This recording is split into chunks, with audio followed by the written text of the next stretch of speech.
Learning Tagalog language by Wikipedia World. This time we're going to discuss about the second class of marked nouns, which is deictic pronouns. Tagalog distinguishes three categories of deictic or demonstrative pronouns. We have the ang forms, noun forms, and sa forms. In this graph, we have here the some of the example that being used for deictic pronouns, which is for the ang form, noun form, and sa form. So for the ang form, we have here the ire, ito, iyan, iyon. For the noun form, we have nire, nito, niyan, niyon, or noon. And for the sa form, we have dine, dito, diyan, doon. The forms shown on the chart are the most common forms of the deictic. In addition to these forms, the following literary variants occur like yari, niyari, and yaon are variants of respectively like ire, nire, and iyon. In informal conversation, iyon is sometimes pronounced as yon.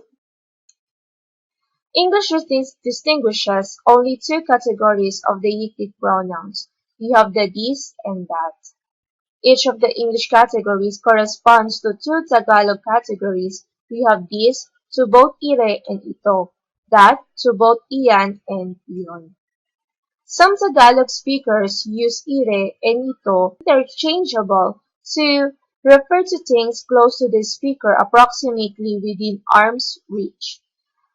Others make a distinction between the two, using ire for things in actual contact with the speaker's body, something in the speaker's hand or something worn, and ito as a more general category which is indicating proximity to the speaker.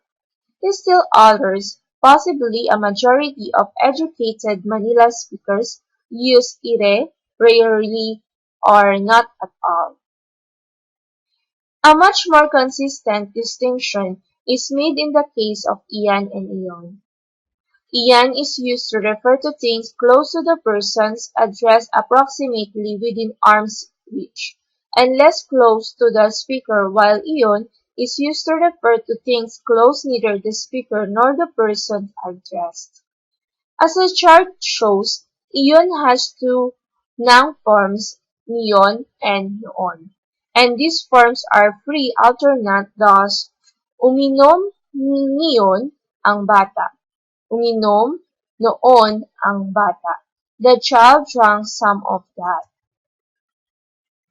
Like English, Tagalog uses deictic pronouns to refer to abstractions, situations, actions, and so on, as well as to concrete objects.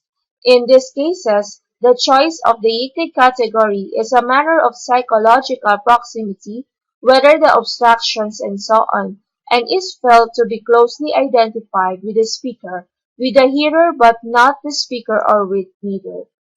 If the abstraction and so on is felt to be closely identified with the speaker, like ito or ire is used if it is felt to be close identified with the hearer but not the speaker.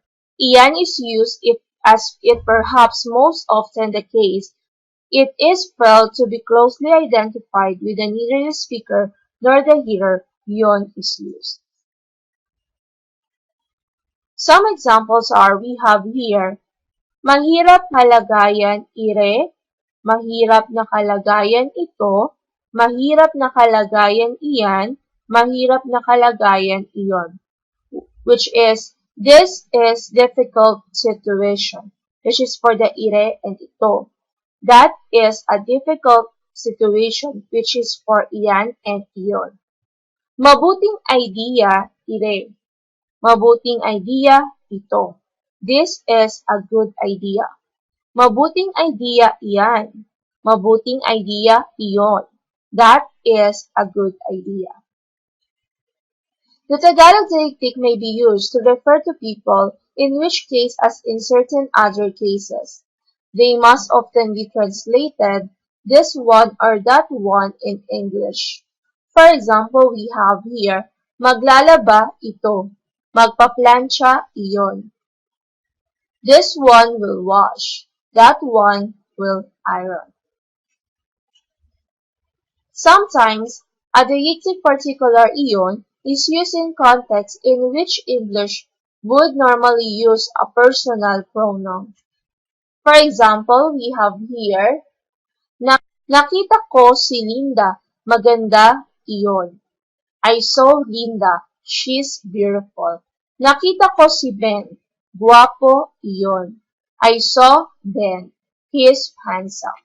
Nakita ko ang pelikula, interesante iyon. I saw the movie, it's interesting. Tagalog too may use a personal pronoun in such cases, provided that the referent is human. Thus, nakita ko si Linda, maganda iyan, or maganda siya. But the use of the deictic is at least equally common, and the self forms of the deictic may often be translated by here for dine and dito, and there for diyan and doon, which are equivalent to or in, and this that is for the place. This is usually the case when the self forms occur as a locative adverb and frequently the case when the self forms occurs as directional complement. Thus, we have here, mabuti ang panahon dito. The weather is good here. Mabuti ang panahon doon. The weather is good there. Inilagay ko rine ang maleta. I put the suitcase here. Inilagay ko riyan ang maleta. I put the suitcase there. So thank you for listening, Encyclopedia.